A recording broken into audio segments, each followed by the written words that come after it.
étaient là ce matin, depuis tout à l'heure. Et puis, je dis aussi merci à toutes les personnes qui ont pris de leur temps pour nous suivre aujourd'hui, depuis ce matin pour certains et puis pour d'autres maintenant, pour ceux que nous prennent en cours.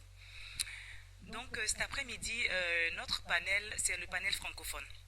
Le panel francophone va essayer tant bien que mal de résumer tout ce qui s'est passé dans le courant de la journée, qui s'est fait en anglais essentiellement depuis ce matin.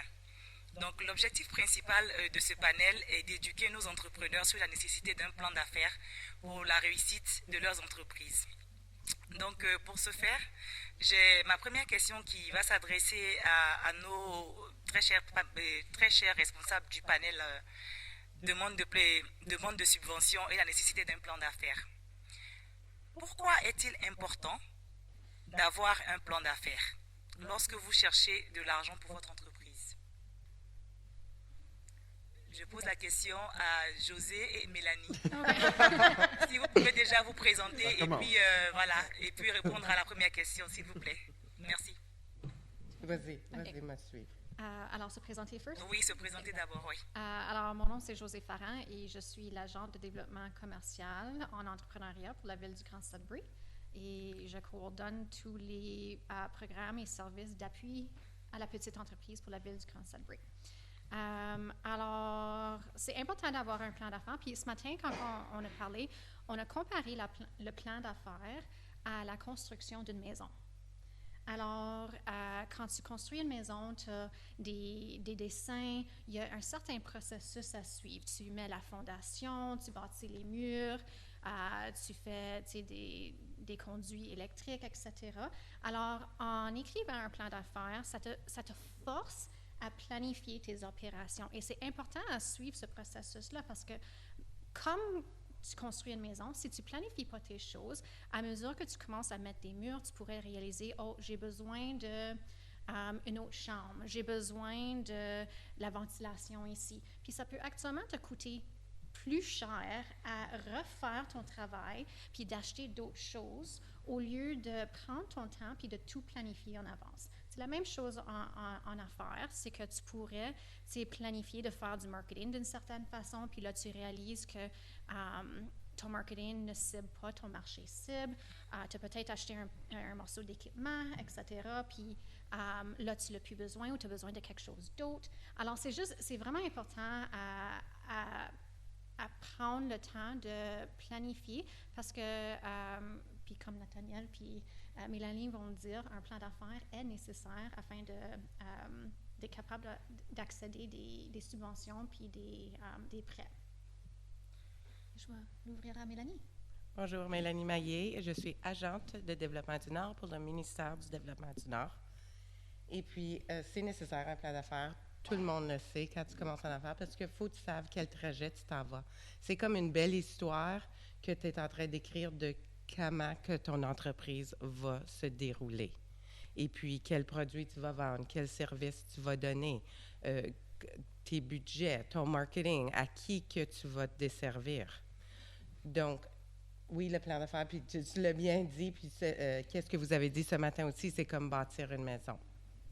Donc, pour ta deuxième question, les subventions sont nécessaires, ou pas sont nécessaires, mais les subventions sont aussi là pour les entreprises privées et non-profit. Donc, si tu commences en entreprise, je vous suggère de communiquer avec José, premièrement, au Centre des affaires de Sudbury. Et puis de là, elle peut vous diriger à moi-même ou à mon collègue Claude Rivet qui était là ce matin. Et puis, on est à peu près 8 différents agents et agentes ici à Sudbury et tout partout dans le nord de l'Ontario. Donc, il y a aussi FedNord que vous pouvez discuter. Puis, entre José ou moi, on peut vous diriger vers le bon agent ou agente. Merci, mesdames, pour vos réponses enrichissantes. Si je vais essayer de résumer un peu ce que j'ai pu saisir dans les propos de José, c'est que le plan d'affaires, il est nécessaire, c'est vrai, mais en même temps, il est réajustable. On peut commencer avec un plan d'affaires et puis dans le processus, on peut se rendre compte qu'on aimerait orienter les choses autrement. Donc, on réadapte le plan d'affaires à notre projet ou à notre activité. Merci beaucoup, José. Et merci, Mélanie, pour votre réponse également, de donner des outils, de donner des ressources à nos entrepreneurs qui nous suivent, qui en ont grandement besoin pour avoir une orientation claire de ce qu'ils veulent faire. Merci beaucoup. Je vais continuer parce que j'ai 3 panels en un. Voilà, donc le panel pour les subventions et le plan d'affaires, le panel du restaurant et puis le panel pour les finances et la comptabilité. Donc je vais essayer de jongler entre les 3 panels à chaque fois. Je ne vais pas poser les questions aux mêmes personnes à chaque fois. Merci pour votre compréhension et puis merci encore d'être là. Donc je vais passer à Roby, l'exploitation d'un restaurant dans le Nord. De quoi ai-je besoin si moi je veux me lancer en tant que restaurateur dans le Nord de l'Ontario? Quels sont les défis auxquels je pourrais être confronté concrètement? Les défis, c'est parce qu'il manque. Il y en a beaucoup. Je me présente. Moi, c'est Roby. J'étais là ce matin. Oui, effectivement. Et merci encore d'être là pour cet après-midi. Oui. Maintenant, des défis, il y en a beaucoup. On commence à les compter. Il y en a qu'on peut prévenir. On peut les planifier. On peut dire, OK, je sais que ça va arriver. Il y en a qu'on va croiser au cours du chemin. Les défis, c'est, comme j'ai dit ce matin, au départ, c'est le financement. Ce sont les moyens. Parce qu'on est ici à Paeno, qui se donne comme mission de supporter les entreprises des Noirs. Quand on dit Noir, on dit beaucoup de choses. Donc, ça sort un peu de l'ordinaire, tenant compte de notre histoire de peuple. On a été appauvris. Donc, on vient ici au Canada, on n'est pas venu en vacances, on n'est pas venu changer de l'air. Parce que chez nous, il y a des difficultés financières. On n'est pas venu avec une fortune pour investir. Donc, quand on parle d'investissement noir, on voit que des gens qui n'ont pas les moyens financiers, mais qui veulent faire quelque chose. Donc, les premiers défis, ce sont avoir de l'argent pour acheter des choses, pour se procurer des équipements.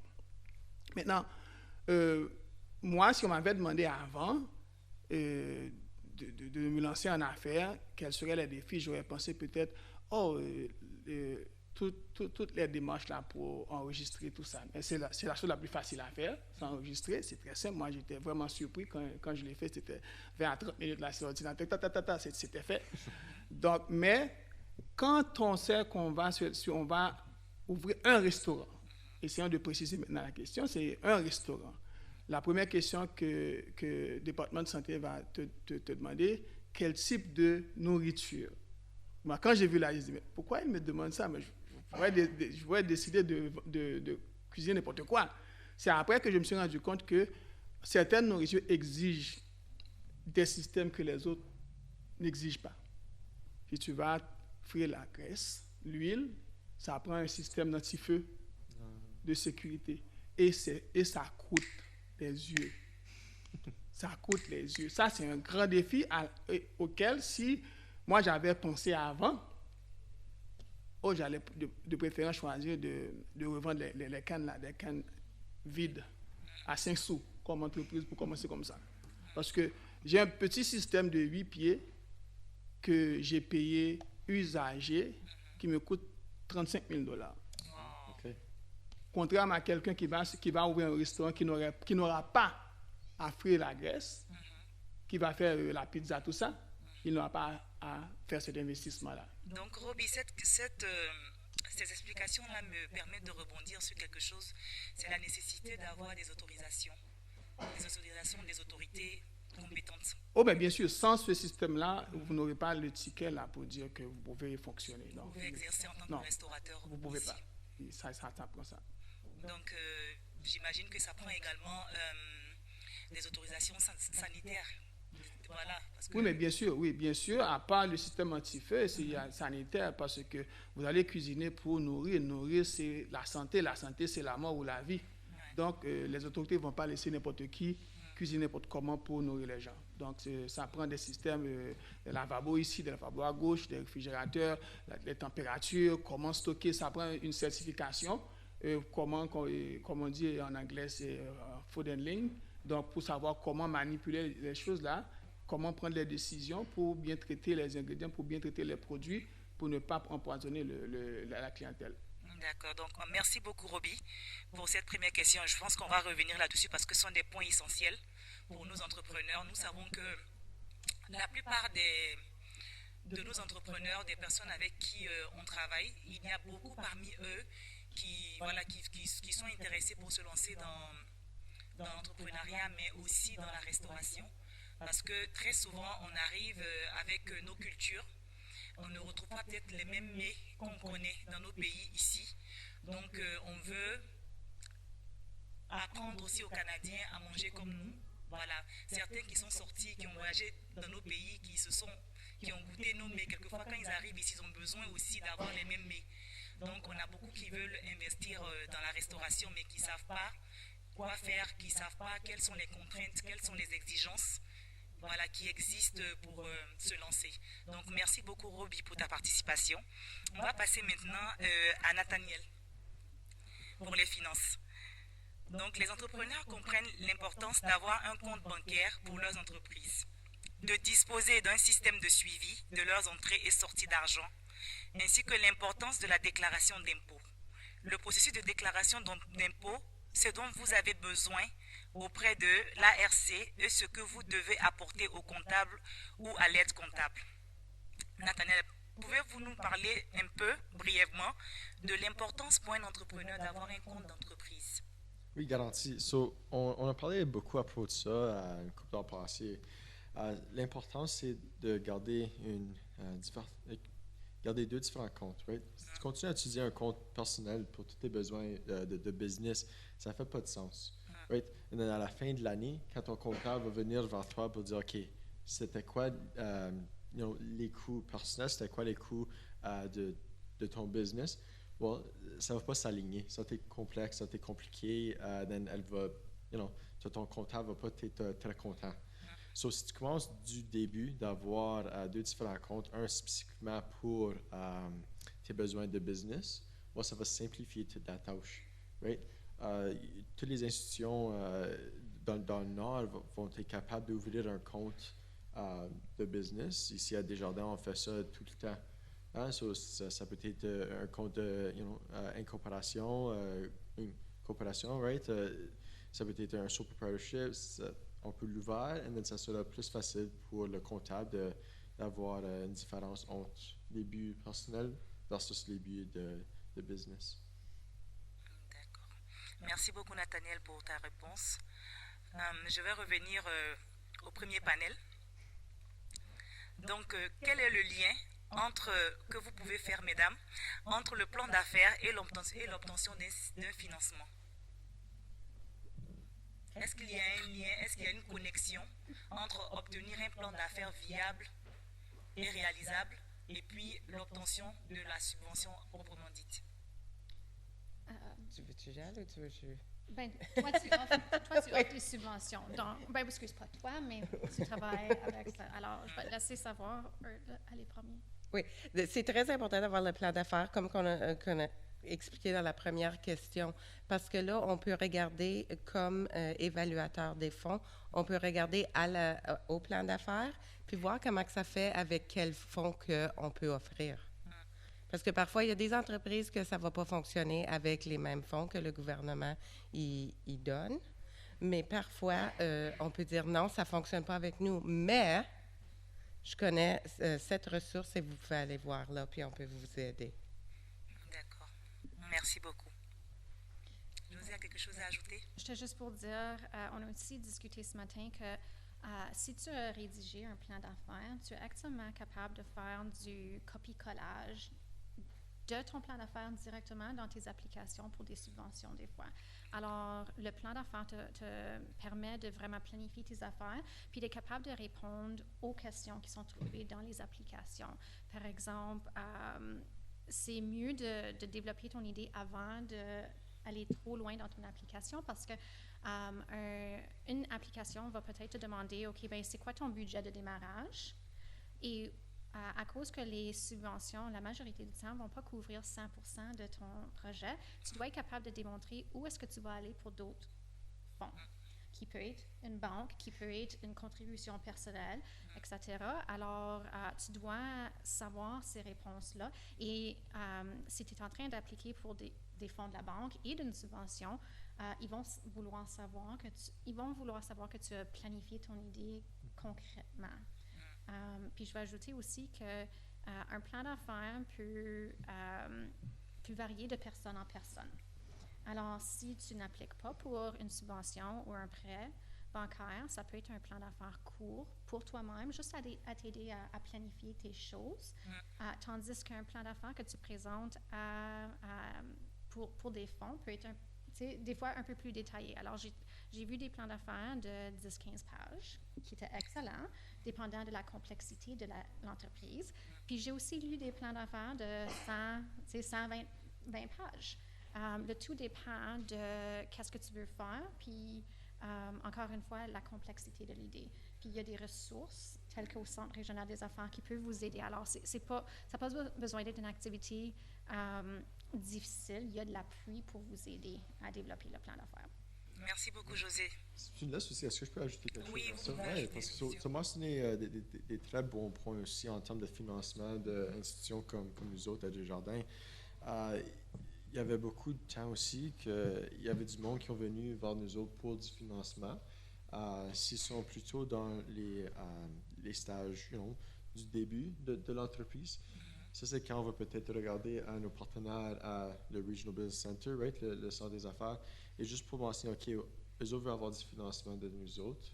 Tant qu'à ça, tout de suite, ils ne sont pas préparés, right? Ils n'ont pas le business plan et tout ça préparé. Donc, c'est peut-être on va travailler ensemble pour créer le plan d'affaires. So, then on peut regarder, OK, bon, c'est quoi le montant qu'on a besoin? OK, parfait. On a aussi des programmes à Desjardins qu'on peut faire vers des entrepreneurs plus jeunes, right? So, il y a plusieurs programmes en entour de nous autres qu'on est capable d'utiliser, mais on doit utiliser un plan d'affaires aussi. Ça, c'est très important. D'accord, en tout cas, merci beaucoup. Donc, les entrepreneurs qui nous suivent, notez bien qu'il y a un lien vraiment très étroit entre le plan d'affaires et puis l'obtention de subventions. Ça, nos panélistes nous l'ont dit clairement. Donc, il faut y travailler activement pour pouvoir accéder aux subventions qui existent. Voilà pour vous. Merci. Donc, je vais revenir à Roby. Roby, obtenir des fonds prêts pour un restaurant, une entreprise de restaurant, comment est-ce que tu t'y prends en tant que gestionnaire de restaurant? Pour l'instant, je n'ai pas encore fait de demande ou même obtenir de subventions ou de support. Comme vous êtes en train d'en parler là, ça me prend un plan d'affaires. Ça me prend un plan d'affaires. Mon histoire d'entrepreneuriat est un peu particulière. Comme ça, moi, je me suis lancé avec une idée. Pas de fonds, pas de plan d'affaires. C'est juste une idée parce que très jeune, j'avais appris qu'entre avoir un emploi et avoir une entreprise, c'est mieux d'avoir une entreprise. Ça prend plus de travail, ça prend plus de temps, plus de sacrifices, mais le résultat, c'est beaucoup. Mais donc, je me suis lancé en affaires sans quoi que ce soit. Mais ce que je peux comprendre, arrivé à un certain moment, pour débourser des petits sous comme ça dans son propre compte, on va arriver à un moment qu'on peut plus, parce que ça devient plus. Ça prend maintenant une institution comme Desjardins pour vous épauler avec, combien vous donnez, 150 000 De quoi? dollars de subvention. Donc, pour avoir ce... Ça dépend, on peut parler de ça après. D'accord. Pour l'obtention de subventions personnelles, Roby, à la fin du panel, Roby, tu pourras t'approcher de nos gentils panélistes et puis discuter de ça avec eux. Moi, c'était essentiellement des conseils à donner aux entrepreneurs qui nous suivent ou des entrepreneurs qui veulent démarrer et puis qui ne savent pas trop, qui sont dans le même domaine que toi, et puis comment est-ce qu'ils peuvent s'y prendre pour faire les choses. Donc, c'est essentiellement ça. Donc, merci Roby. Je vais passer à Nathaniel. De quel genre de documents, quels sont les documents, je sais que ça prend un plan d'affaires déjà, en plus du plan d'affaires, quels sont les documents dont pourrait avoir besoin un entrepreneur qui veut ouvrir un compte d'entreprise? Ça dépend à quelle sorte de compte tu veux ouvrir. right? On a parlé avant, si c'est seulement toi dans la compagnie, right? On a donné l'exemple de faire du babysitting, right? On n'a pas besoin de beaucoup de documents de ça parce que c'est seulement toi dans la compagnie, right? So, quand c'est seulement ça, on a juste besoin de documents pas mal simples. So, c'est juste ouvrir un compte et on peut s'engager dans ça. Mais quand on va plus dans les demandes plus complexes, comme on va dire des demandes comme un incorporation, right? Une incorporation, on a besoin des articles que tu vas peut-être aller vers un avocat. And then eux autres peuvent créer, on va dire, articles of incorporation, right? And then on peut utiliser eux autres pour créer un compte incorporé pour développer ça. Ça dépend de quelle sorte de compte. Oui, ça, ok. Donc, si j'ai bien compris, essentiellement, le type de compte dépend du besoin de la compagnie. Besoin de la compagnie et puis de la forme de la compagnie. Oui, exactement. Soit si c'est une forme unipersonnelle, mais si c'est une forme associative, ça dépend complètement de la forme de la compagnie. Ok, d'accord. Merci. Donc, vous avez bien compris, ça dépend de la forme de votre entreprise que vous décidez de créer. Ça prend les documents en fonction de la forme de la compagnie. On va revenir à José et à Mélanie. Quels types de subventions, prêts, programmes sont disponibles pour les entrepreneurs en démarrage et en expansion? Je vais laisser commencer, puis ensuite, OK, merci. je vais aller au mien. Bon, pour la Société des fonds pour le programme du Nord de l'Ontario, on a les programmes pour l'investissement dans le Nord. Donc, ça s'appelle Launch. Donc, c'est ça, c'est quand une entreprise veut démarrer ici dans le Nord de l'Ontario. Il y a un certain pourcentage, puis un maximum. Je crois que c'est 200 000, le maximum, à 50 %. Puis, il y a aussi un aspect de prêt dans nos programmes. Donc, ils peuvent avoir une contribution et un prêt pour commencer, pour démarrer leurs entreprises. Il y a certains critères, bien sûr. On ne peut pas juste dire, oui, on va donner votre argent à du gardiennage, mais on a certains critères qu'il faut passer à travers. Alors, je dirais qu'il y a une variété de fonds qui sont disponibles, incluant celle que Mélanie a parlé de. Je peux dire que si tu viens au Centre régional des affaires, on va apprendre à connaître ce que tu veux faire, ce que tu veux dépenser de l'argent dessus, quelle sorte d'entreprise tu veux te lancer dedans. Puis, on essaie de te guider vers les programmes que tu pourrais être éligible pour. Que ce soit un programme pour les femmes, c'est un programme seulement pour l'innovation, au Nord, etc. Alors, on a aussi 2 programmes qu'on délivre au Centre régional des affaires. Le premier, c'est Entreprises en démarrage plus. Puis, c'est un programme pour les entreprises à temps plein. On va accepter des applications d'ici quelques semaines. Puis, le programme va commencer au mois d'avril. On guide les entrepreneurs à travers le développement d'un plan d'affaires. Ils passent à travers des sessions de formation à chaque semaine. Puis à la fin du programme, ils ont l'occasion de faire un pitch pour une subvention de jusqu'à 5 000 $. Alors, si vous êtes intéressé, je vais dire d'aller sur le site web du Centre régional des affaires, puis de regarder pour quand on va ouvrir les applications. On a aussi un programme spécifiquement pour les jeunes entrepreneurs, des étudiants. Celui-là, c'est appelé Entreprise d'été. C'est un programme provincial où les étudiants peuvent se lancer en entreprise pendant l'été. C'est un programme assez semblable. Alors, il y a de la formation, le développement d'un plan d'affaires et ils reçoivent une subvention de jusqu'à 3 000 $ pour démarrer leur entreprise. Alors, ça, c'est un excellent programme qu'on va accepter des applications bientôt aussi. Mais ouais, je dirais juste de communiquer avec quelqu'un comme moi ou Mélanie. Puis on est assez familière avec ce qui est disponible. Puis on peut vous référer vers certaines ressources. On travaille très bien ensemble. Et je dirais que Sudbury, on est très collaboratif. Absolument. Et on est capable de vous référer vers une variété de ressources. Absolument. Nous sommes vraiment très reconnaissants de vous avoir d'ailleurs parce que vous êtes une ressource sûre pour nous, ça c'est clair. Tout de suite, quand on a eu l'idée d'organiser le symposium, nos idées sont parties directement sur vous parce qu'on savait qu'on pouvait compter sur vous, sur votre disponibilité. Et nous vous en sommes très reconnaissants. Donc, merci pour ces enrichissantes réponses. Effectivement, comme vous le savez, comme les dames viennent de le dire, il y a de la subvention disponible. Il y a des ressources disponibles pour les entrepreneurs, pour vous. Juste ne pas hésiter à venir et puis qu'on vous oriente aux personnes ressources, aux personnes qui sont utiles pour vous. Je vais passer à Nathaniel. Nathaniel, j'ai beaucoup de questions, mais comme c'est le panel est pour plusieurs... notre panel actuel est pour regrouper tous les panels de la journée. Donc, du coup, il faut trier entre les questions les plus importantes et puis les poser. Donc, quand et de quoi une entreprise doit-elle, et quand et à quel moment, quand et comment une entreprise doit-elle déclarer ses impôts? So, je vais être complètement honnête avec toi. Je suis un directeur de compte à Desjardins, donc mes spécialités ne sont pas dans les impôts. D'accord. Mais je vais répéter un petit peu quoi la dame avant nous autres a dit. Oui, merci beaucoup. Comme les impôts personnels, tu fais à chaque année, right?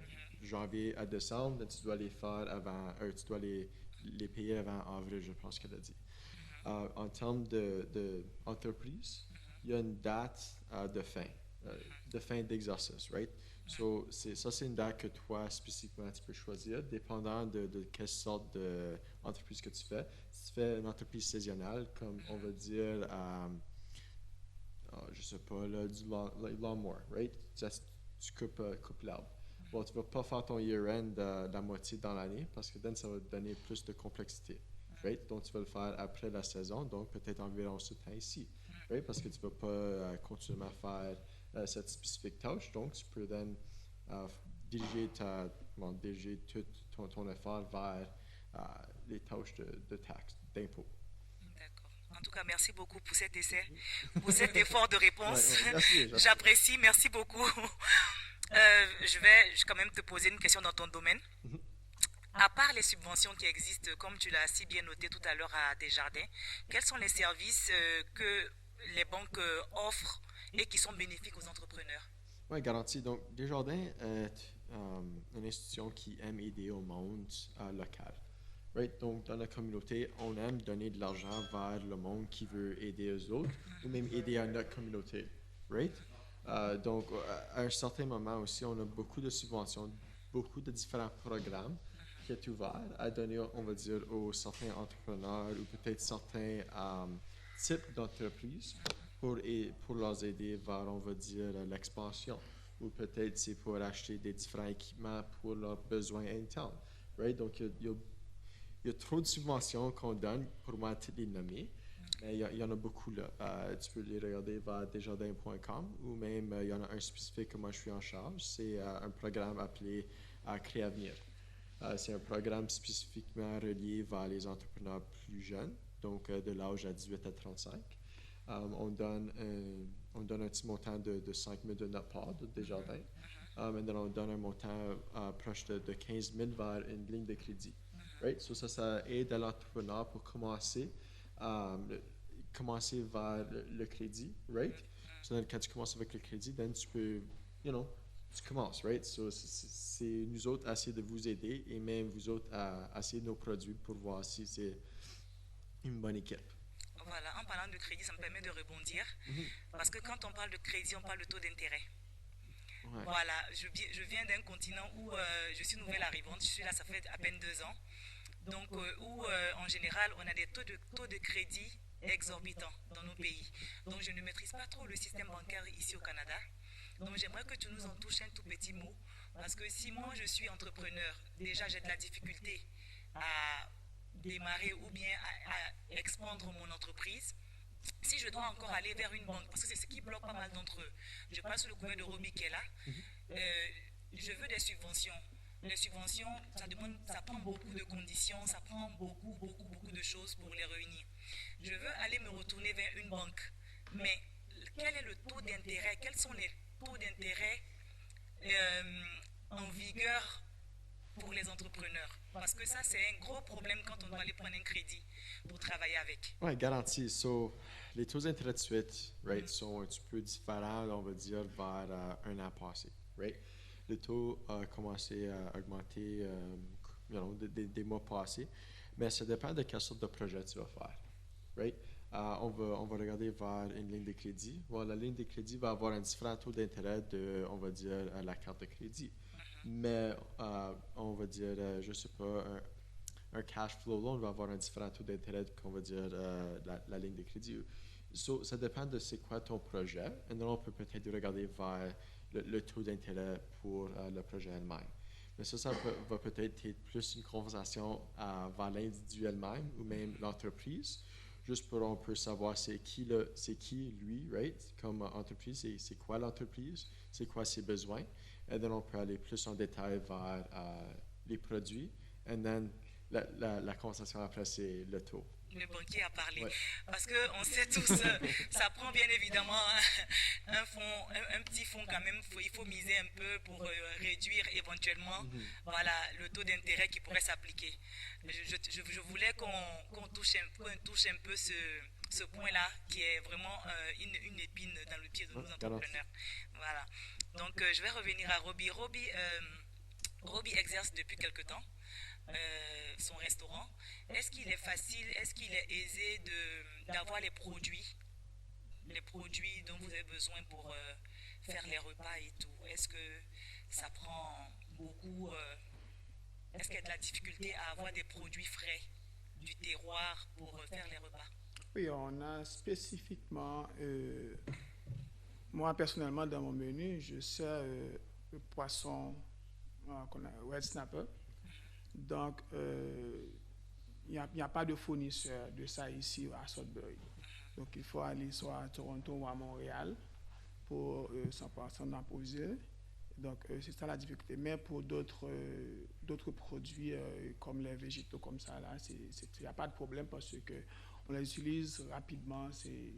Donc, c'est disponible dans les supermarchés. D'accord. OK, merci beaucoup, Robbie. Je vais revenir à José et Mélanie. Tout à l'heure, on a parlé de forme d'entreprise. Ça touche le volet juridique. J'ai une formation de juriste, donc je suis à l'aise pour en parler. Donc, comment se fait l'enregistrement d'une entreprise ici dans le nord de l'Ontario? En Ontario en général, parce que c'est la même chose partout, j'imagine, en Ontario. Alors, ça dépend de la structure de l'entreprise.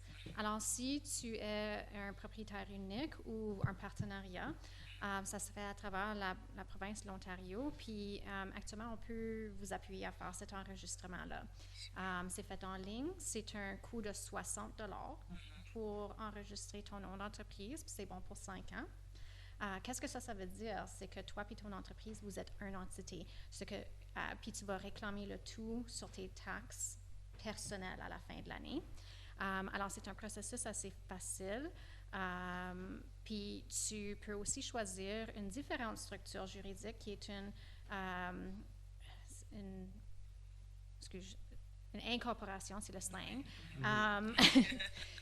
C'est une incorporation, puis ça, c'est un peu plus compliqué, c'est un peu plus dispendieux.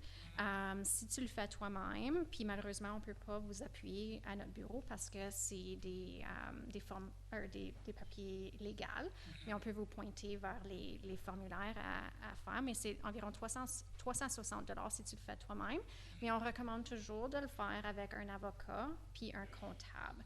Puis ça peut tomber vers les 2000 $, mais c'est un investissement dans ton entreprise. Absolument. Parce qu'en travaillant avec les experts, eux autres, ils vont comprendre ce que tu veux faire, puis où tu veux te rendre dans le futur, puis ils vont structurer ton entreprise de la bonne façon du début pour t'aider avec tes taxes, parce que il y a des bénéfices d'être un propriétaire, une incorporation comparé à un propriétaire unique. Alors, le tout doit être considéré lorsque tu choisis ta structure.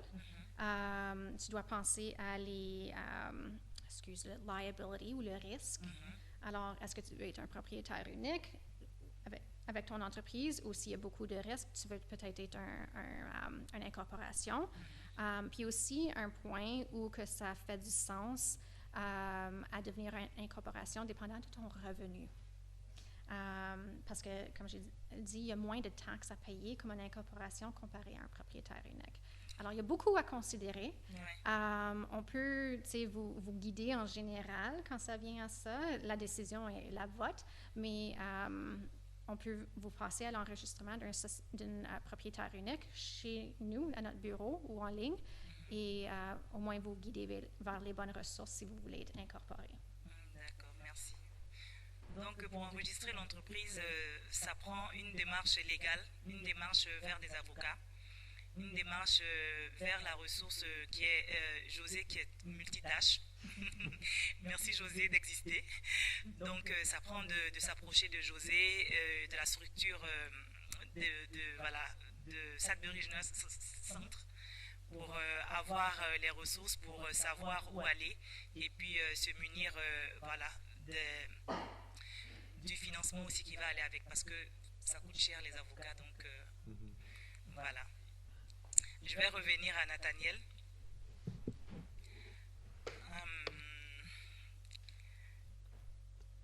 J'ai posé quels sont les documents, j'ai posé les services offerts. On a dit, quand on a parlé des plans d'affaires tout à l'heure, on a dit que les banques exigeaient un plan d'affaires. Ça dépend de. Si la compagnie est nouveau, il y en a certains programmes qu'on va faire qu'on a besoin d'un plan d'affaires. Mais si la compagnie est existante, on va dire depuis 10, 15, 20 années, il y a le background, right, avec la compagnie, donc on n'a pas besoin d'un plan d'affaires à ce point-là. Right? Il y a certaines demandes qu'on va exiger un plan d'affaires, mais pas toutes. D'accord. Donc pour une personne qui a 2 ans d'existence, voire 3 ans d'existence, il faut un plan d'affaires.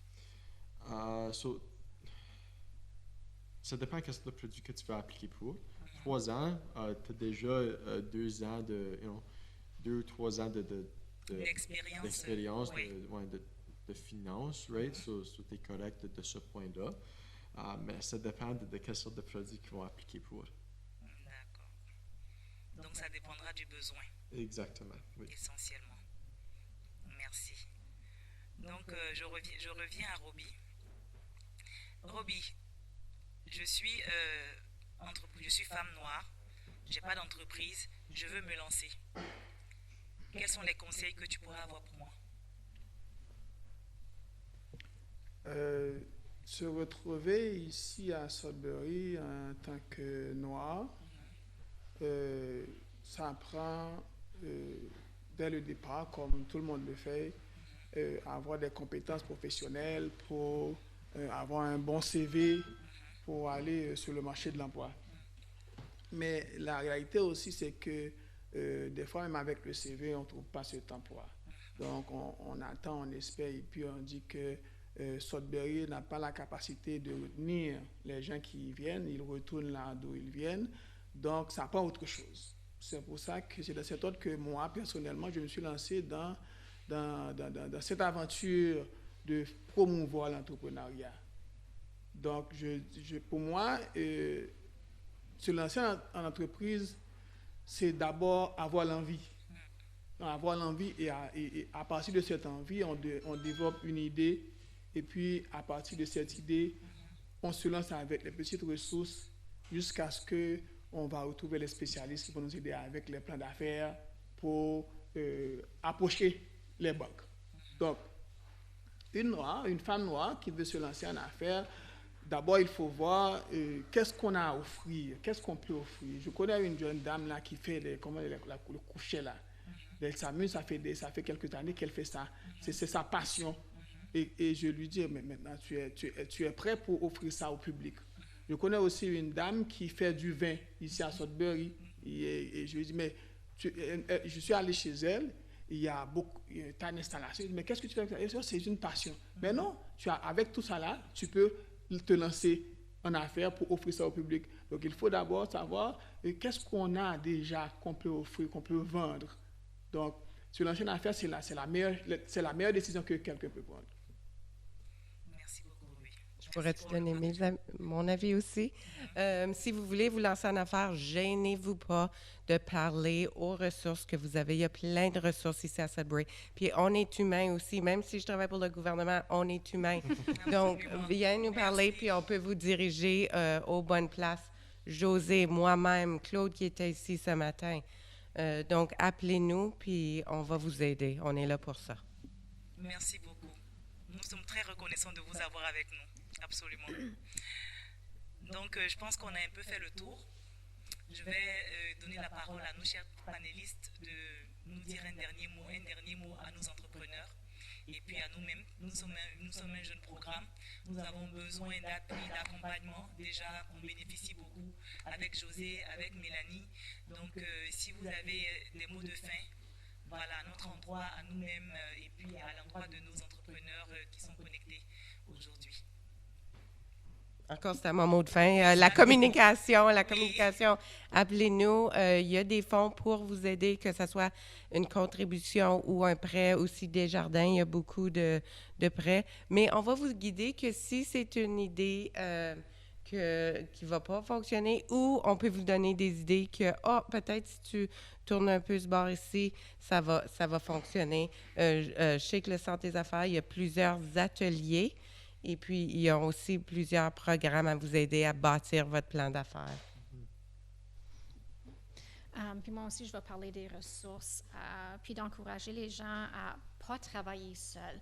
Tu sais, Panneau, ça nous fait plaisir de travailler avec vous autres, puis de faire des références, vice-versa. Puis je veux juste dire, parce que moi, je parle beaucoup du Centre régional des affaires, puis ça, c'est juste Sudbury, puis je crois qu'il y a des gens de partout de la province, puis du Nord qui se joignent à nous aussi. Alors, la province a des centres comme les nôtres à travers la province. Ils sont tous appelés quelque chose de différent, mais si, puis excuse, le mot m'échappe en français, mais si tu cherches sur Google, Small Business Enterprise Center Ontario, il va avoir une liste de tous les centres dans la province, puis tu peux trouver le centre le plus proche de toi. On offre tous les services gratuits pour appuyer les entrepreneurs, puis je vous encourage fortement de faire l'utilisation de ce qui est disponible dans votre communauté pour vous appuyer. Merci beaucoup. So, mon mot de fin, c'était le même que moi j'ai fait une couple d'ans passés, mais c'est la communication vers ton directeur de compte, que ce soit Desjardins, n'importe quelle autre institution, c'est la communication vers nous autres, la communication vers l'avocat, right? Juste pour nous faire sembler que ce qui va dans l'entreprise, tes besoins, que ce qui se passe. Parce que s'il y a un problème, on est là pour t'aider. Même si on est là pour faire des choses bien, right? So, si quelque chose va bien, parfait, on est là pour toi. Mais aussi, s'il y a quelque chose qui va mal, on est là pour toi aussi, right? So, c'est pour offrir différents services. Ou s'il y a quelque chose qui s'arrive, right? On est là pour offrir peut-être des solutions ou peut-être d'autres services qu'on peut vous donner pour vous aider. Ça c'est mon dernier mot. Merci. Romy, quel est ton mot de fin pour les entrepreneurs, pour ceux qui veulent faire comme toi, ou ceux qui existent déjà et puis qui rencontrent des difficultés et tout? Bon, moi, on va juste rester dans la restauration. Je profite pour lancer ce programme en direct. C'est une sorte de modification de mon plan d'affaires, mais qui est dans la tête, qui n'est pas encore écrit. C'est que, pour moi, quand j'ai voulu créer le restaurant, le nom d'origine, c'était Cuisine communautaire. Je voulais pas vraiment, je pensais pas vraiment avoir un restaurant, mais c'est avoir un espace, une possibilité exploitable que tous les membres de la communauté pouvaient en profiter.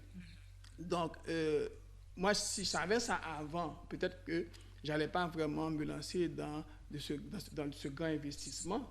Je m'aurais mis à chercher des cuisines commerciales pour louer et commencer à préparer et développer ma clientèle. Je ne savais pas, je n'étais pas au courant. Mais maintenant que j'ai la cuisine commerciale, je veux la mettre au service de la communauté. Toutes les communautés qui veulent représenter leurs différents types de cuisine, la cuisine est ouverte. On peut avoir un petit contrat de service. Ils viennent, ils peuvent utiliser la cuisine soit par heure, soit par jour. Donc ça, c'est pour encourager surtout. Je sais qu'il y a beaucoup de personnes qui... La cuisine, c'est tellement... Tout le monde aime manger. Tout le monde aime présenter qu'est-ce qu'on aime, qu'est-ce qu'on aimerait. Moi, je présente ça, c'est telle culture. Oh, j'aime manger, mais pas vraiment ça. Est-ce que je peux représenter ma culture? Du moins, il y a d'autres personnes avec moi. Venez nous joindre à la cuisine tropicale, on est ouverte, on va discuter et puis on va dire voilà ce qu'on a, voilà ce qu'on peut faire ensemble. En tout cas, merci beaucoup, Robbie. Comme j'aime le dire souvent pour faire connaître notre culture, nous sommes un continent avec plusieurs peuples et plusieurs façons de manger, plusieurs façons de cuisiner et tout ce que tu veux. Donc effectivement, on peut être de la communauté, mais chacun a ses mets propres à son appartenance ethnique ou bien à son peuple et tout.